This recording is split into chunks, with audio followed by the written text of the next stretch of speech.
Шоклопан бзита. Добрый вечер, дорогие слушатели. Я рада вас приветствовать на 46-м онлайн-занятии по абазинскому языку. Этот курс рассчитан на изучение абазинского языка с нуля.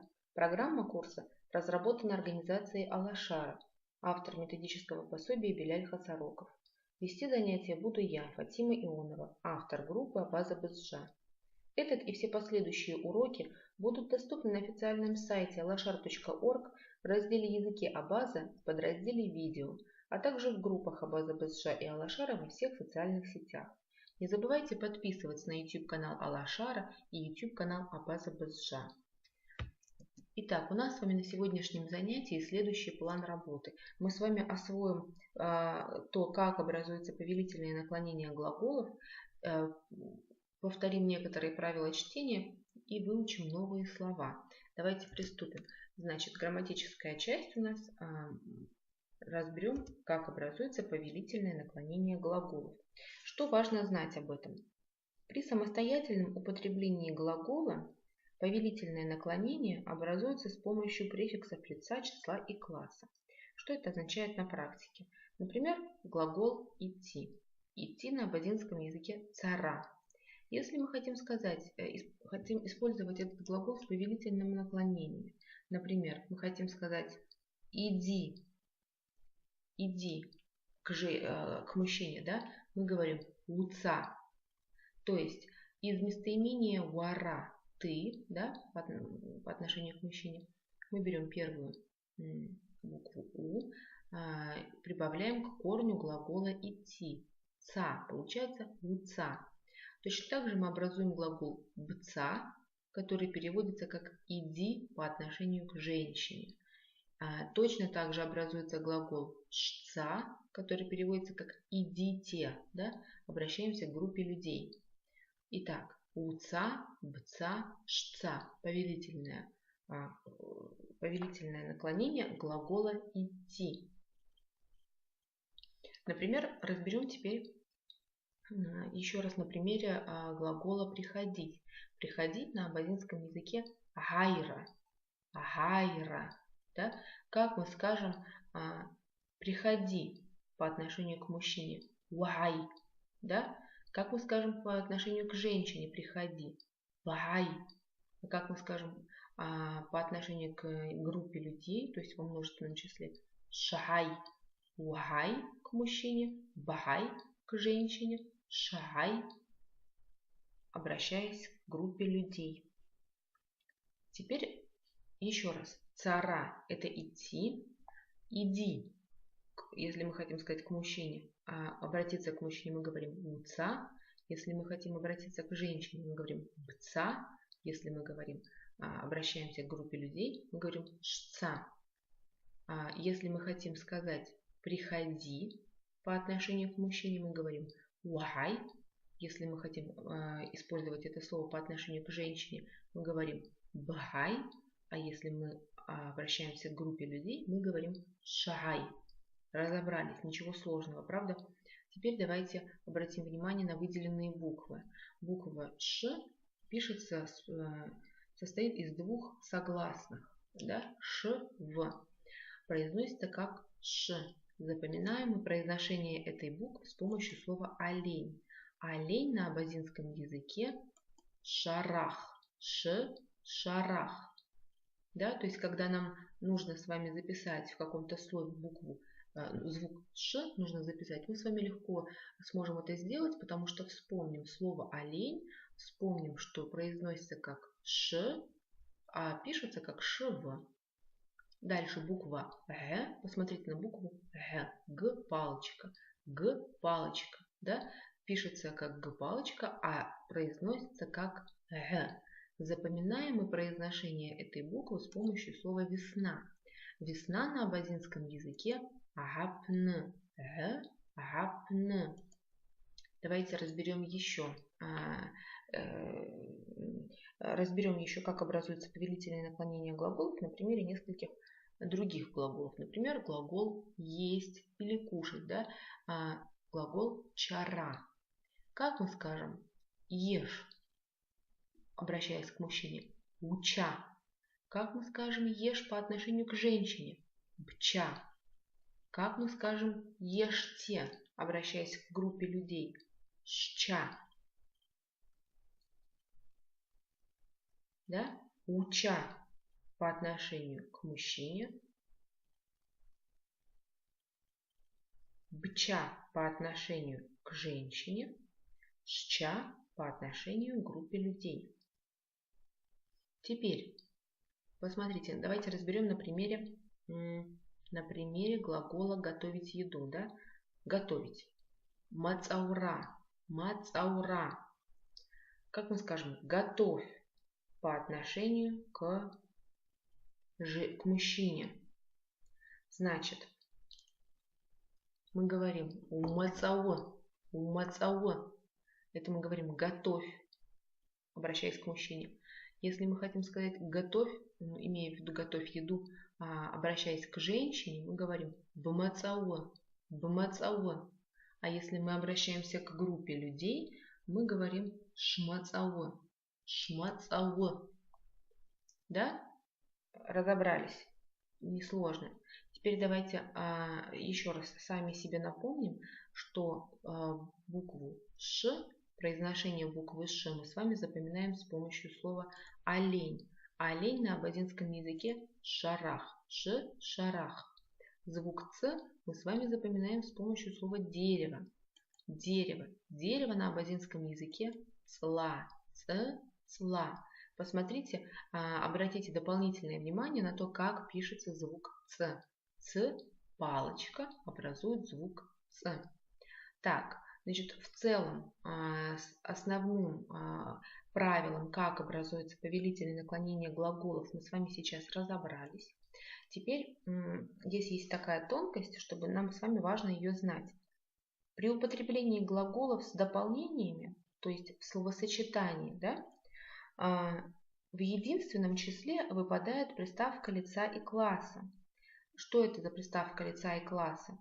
Вот давайте вернемся к предыдущему слайду. Вот посмотрите. На примере глагола чара разберем. Уча, бча, шча. Приставка лица и класса это, соответственно, у, б и ш. Да? Почему она говорит, как она нам сообщает о лице? В слове уча, она говорит о том, что речь идет о мужчине, потому что она происходит от местоимения вара. Да? Приставка «б» в слове «бча» она появляется из местоимения «бара». То есть мы понимаем, что мы обращаемся к женщине в единственном числе. А «ща», приставка «ш», показывает нам, что мы обращаемся к нескольким людям, то есть обращение во множественном числе. Итак, когда речь идет, когда мы обращаемся в единственном числе, да, хотим образовать повелительное наклонение глаголов, использовать в словосочетании с единственным числом, тогда эта приставка, она исчезает. Вот смотрите, фара, это есть кушать, да, переводится глагол. Ктар, фа. Видите, нет приставки ни у, ни б. Мы не говорим, например, ктар, уфа, обращаясь к мужчине, и мы не говорим ктар, бфа по отношению к женщине. Нет. И к мужчине, и к женщине мы говорим ктар, фа. То есть приставка б или у, она уходит здесь, ее нет. Ктар, фа. Ешь яйцо. Эта приставка, она ушла. Однако, когда мы обращаемся к группе людей, эта приставка лица и класса, она сохраняется. Ктар, шфа. Да? Ктар, шфа. Ешьте яйцо. Или яйца. Итак, разобрались с этим, да? Теперь на примере глагола пить. Жра. Стак, ж. Это мы обращаемся либо к мужчине, либо к женщине.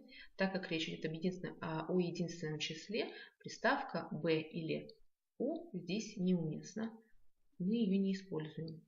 Дз, шиж, однако же, да, если мы обращаемся к группе людей, приставка «ш», она сохраняется. Дз, шиж. Пейте воду. Так, значит, теперь пришло время нам с вами разобрать выделенные буквы и напомнить самим себе, С помощью каких слов мы с вами запоминаем произношение этих букв? Итак, буква К. Посмотрите, что она пишется как КВ. Запоминаем мы ее произношение с помощью слова крыша. Крыша на абазинском языке К. Посмотрите дальше, мы видим букву Р. Р. Г, твердый знак, мягкий знак образует звук Р. Звук Р мы с вами запоминаем с помощью слова погремушка. Ряр-ряр. Ряр-ряр. Букву Ш, которая пишется как ШВ, мы с вами запоминаем с помощью слова олень.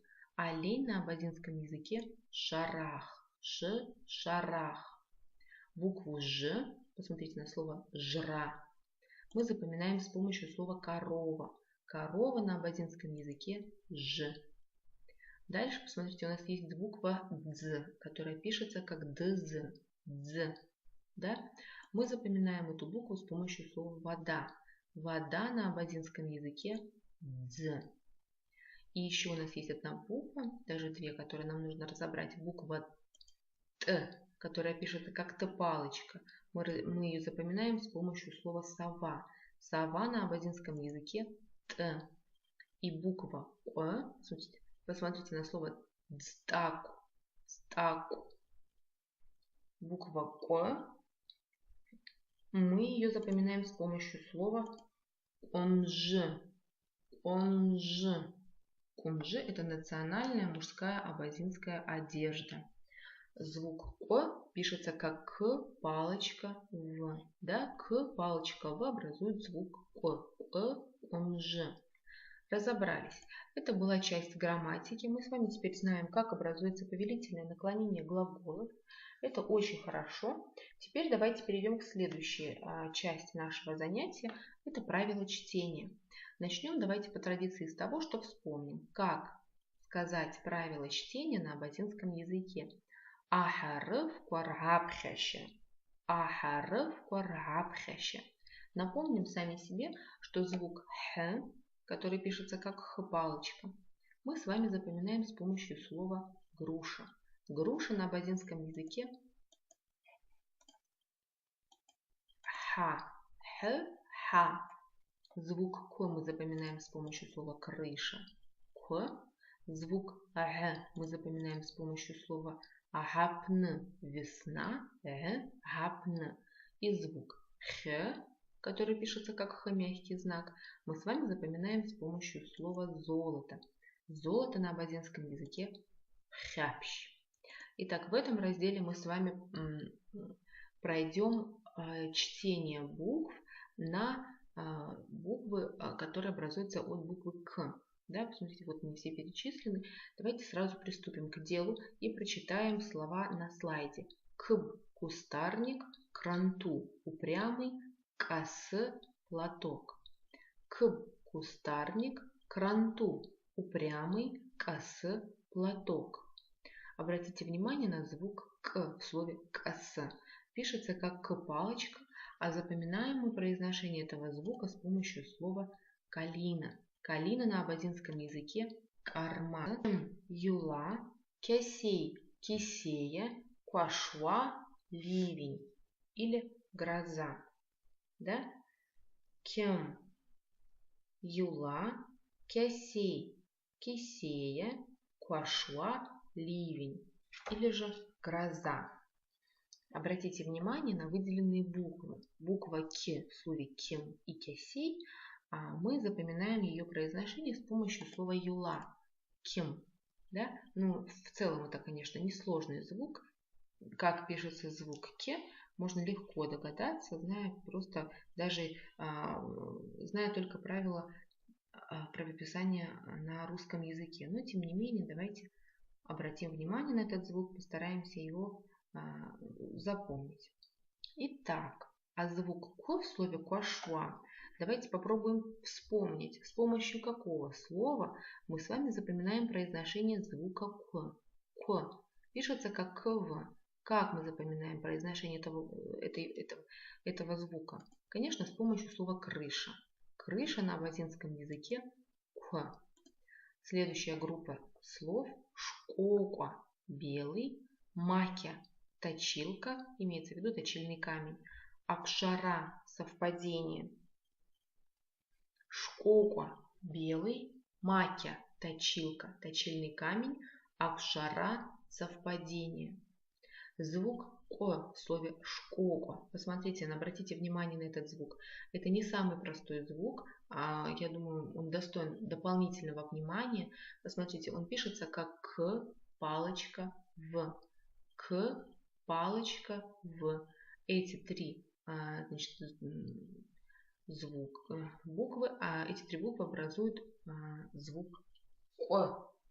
Запоминаем мы произношение звука О с помощью слова кунжи. Что такое кунжи? Это национальная мужская абазинская одежда. Да? О, кунжи. Значит, в слове макя мы видим звук К. Звук К мы с вами запоминаем с помощью слова юла кем. В слове акшара, совпадение, звук К, мы недавно совсем его проходили, напомним себе еще раз, что этот звук мы запоминаем с помощью слова крыша. И крыша на абазинском языке К. Звук Ш, посмотрите, как пишется звук Ш, Ш, В, мы запоминаем с помощью слова олень. Олень на абазинском языке шарах.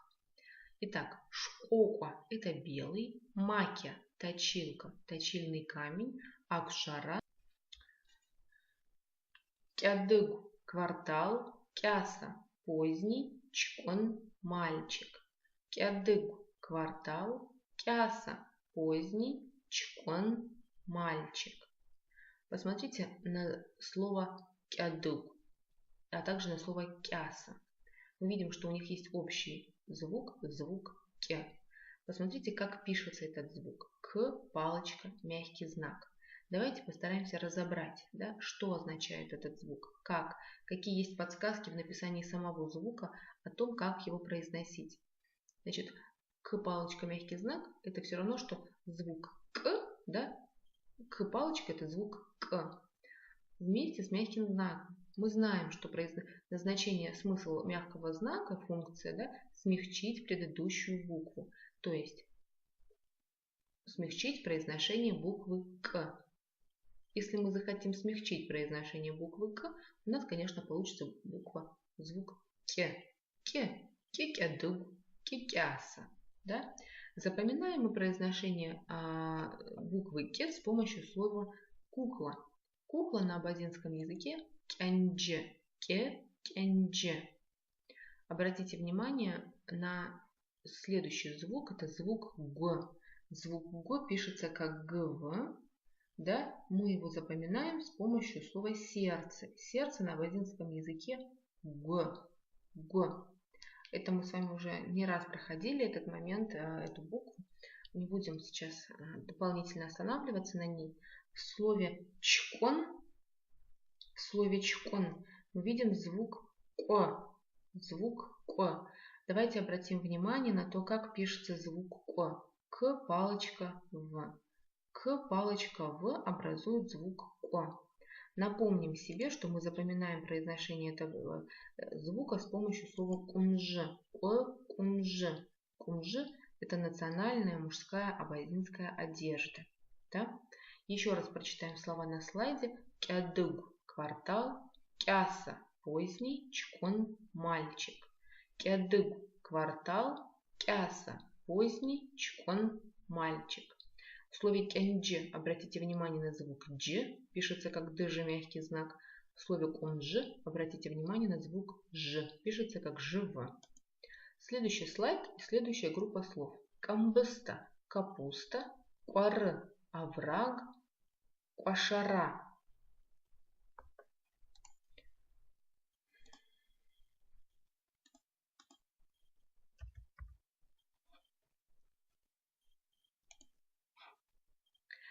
Камбыста – капуста, куары – овраг, куашара – танец. Камбыста – капуста, куары – овраг, куашара – танец. Обратите внимание на звук К в слове камбыста. Мы запоминаем произношение этого звука с помощью слова калина. Калина на абазинском языке карма. Звук К в слове куары и в слове куашара один и тот же звук, да? К палочка В образует звук К. Мы с вами запоминаем его с помощью слова кумжи. Кумжи – национальная мужская абазинская одежда. Давайте еще раз дополнительно обратим внимание на звук Ж в слове кумжи. Звук Ж – это две согласные Ж, В. Камбыста – капуста, куары – овраг, куашара – танец. Кырбыч – кирпич, кеда – отдельный, кява – кузнечик. Кырбыч – кирпич, кеда – отдельный, кява – кузнечик. Посмотрите на слово кырбыч. Звук дж. Пишется как дж, мягкий знак, да? Мы запоминаем произношение этого звука с помощью слова коза. Коза на абазинском языке джма. Дж, джма. Еще раз обратите внимание на то, что звук дж пишется как д, ж, мягкий знак. Дальше. В словах кида и кяо мы видим одну и ту же букву, букву к. Произношение буквы к мы запоминаем с помощью слова кукла. Кукла на абазинском языке кяндель, капще красный, абыз гармонь. Карча карачаевец, капще красный, абыз гармонь. Карча карачаевец, капще красный, абыз гармонь. Звук К, посмотрите, как пишется, как К твердый знак. Произношение звука К мы с вами запоминаем с помощью слова тыква. Тыква на абазинском языке каб, каб. Звук К, посмотрите на слово кабыз, кабыз. Мы запоминаем с помощью слова гармонь, кабыз, да? Пишется как К твердый знак В. Кабыз, бина, айдан. Может быть, так легче будет запомнить. Итак, еще раз прочитаем слова на слайде. Карча карачаевец, капще красный, абыз гармонь. Очень хорошо, отлично поработали, молодцы. На этом наше с вами занятие подходит к концу. Прежде чем с вами попрощаться, я хочу вам напомнить, что этот и все последующие уроки будут доступны на официальном сайте alashara.org в разделе «Языки Абаза» в подразделе «Видео», а также в группах Абаза БСЖ и Алашара во всех социальных сетях.